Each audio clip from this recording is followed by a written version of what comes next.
വിശുദ്ധ യോഹന്നാൻ എഴുതിയ സുവിശേഷം 20-ാം അധ്യായം. ആഴ്ചയുടെ 1-ാം ദിവസം അതിരാവിലെ ഇരുട്ടായിരിക്കുമ്പോൾ തന്നെ മഗ്ദലേന മറിയം ശവകുടീരത്തിൻ്റെ സമീപത്തേക്ക് വന്നു. ശവകുടീരത്തിൻ്റെ കല്ലു മാറ്റപ്പെട്ടിരിക്കുന്നതായി അവൾ കണ്ടു. അവൾ ഉടനെ ഓടി ശിമയോൻ പത്രോസിൻ്റെയും യേശു സ്നേഹിച്ചിരുന്ന മറ്റേ ശിഷ്യൻ്റെയും അടുത്തെത്തി പറഞ്ഞു, കർത്താവിനെ അവർ കല്ലറയിൽ നിന്ന് മാറ്റിയിരിക്കുന്നു. എന്നാൽ അവനെ അവർ എവിടെ വച്ചുവെന്ന് ഞങ്ങൾക്കറിഞ്ഞുകൂടാ. പത്രോസ് ഉടനെ മറ്റേ ശിഷ്യനോടുകൂടെ കല്ലറയുടെ അടുത്തേക്ക് പോയി. അവർ ഇരുവരും ഒരുമിച്ച് ഓടി. എന്നാൽ മറ്റേ ശിഷ്യൻ പത്രോസിനേക്കാൾ കൂടുതൽ വേഗം ഓടി ആദ്യം കല്ലറയുടെ അടുത്തെത്തി. കുനിഞ്ഞു നോക്കിയപ്പോൾ കച്ച കിടക്കുന്നത് അവൻ കണ്ടു. എങ്കിലും അവൻ അകത്തു പ്രവേശിച്ചില്ല.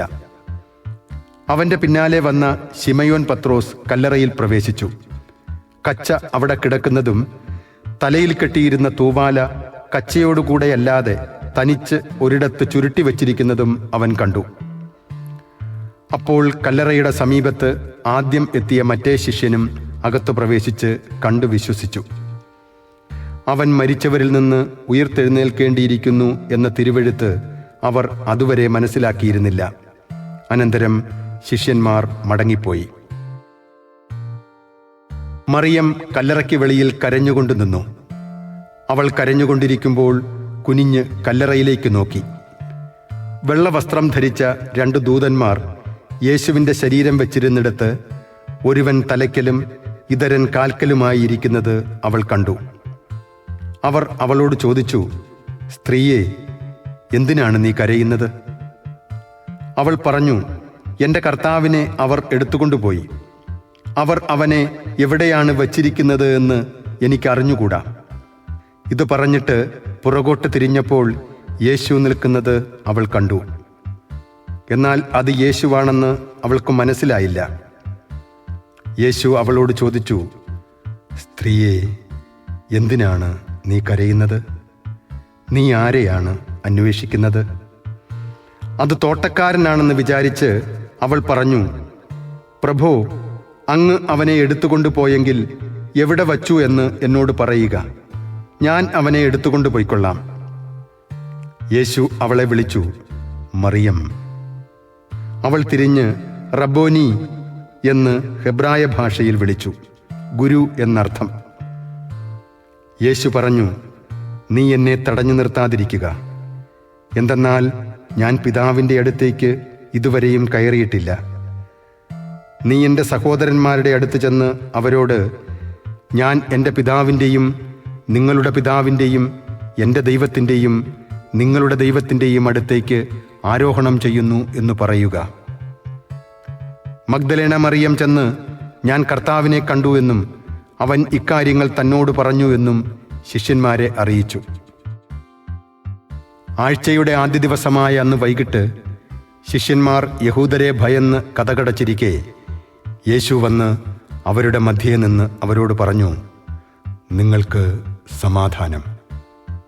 ഇപ്രകാരം പറഞ്ഞുകൊണ്ട് അവൻ തൻ്റെ കൈകളും പാർശ്വവും അവരെ കാണിച്ചു. കർത്താവിനെ കണ്ട് ശിഷ്യന്മാർ സന്തോഷിച്ചു. യേശു വീണ്ടും അവരോട് പറഞ്ഞു, നിങ്ങൾക്ക് സമാധാനം. പിതാവ് എന്നെ അയച്ചതുപോലെ ഞാനും നിങ്ങളെ അയക്കുന്നു. ഇതു പറഞ്ഞിട്ട് അവരുടെ മേൽ നിശ്വസിച്ചുകൊണ്ട് അവരോട് അരുളി ചെയ്തു, നിങ്ങൾ പരിശുദ്ധാത്മാവിനെ സ്വീകരിക്കുവിൻ. നിങ്ങൾ ആരുടെ പാപങ്ങൾ ക്ഷമിക്കുന്നുവോ അവ അവരോട് ക്ഷമിക്കപ്പെട്ടിരിക്കും. നിങ്ങൾ ആരുടെ പാപങ്ങൾ ബന്ധിക്കുന്നുവോ അവ ബന്ധിക്കപ്പെട്ടിരിക്കും. 12 പേരിൽ ഒരുവനും ദിദിമോസ് എന്ന് വിളിക്കപ്പെടുന്നവനുമായ തോമസ് യേശു വന്നപ്പോൾ അവരോടുകൂടെ ഉണ്ടായിരുന്നില്ല. അതുകൊണ്ട് മറ്റു ശിഷ്യന്മാർ അവനോട് പറഞ്ഞു, ഞങ്ങൾ കർത്താവിനെ കണ്ടു. എന്നാൽ അവൻ പറഞ്ഞു, അവൻ്റെ കൈകളിൽ ആണികളുടെ പഴുതുകൾ ഞാൻ കാണുകയും അവയിൽ എൻ്റെ വിരൽ ഇടുകയും അവൻ്റെ പാർശ്വത്തിൽ എൻ്റെ കൈവയ്ക്കുകയും ചെയ്തല്ലാതെ ഞാൻ വിശ്വസിക്കുകയില്ല.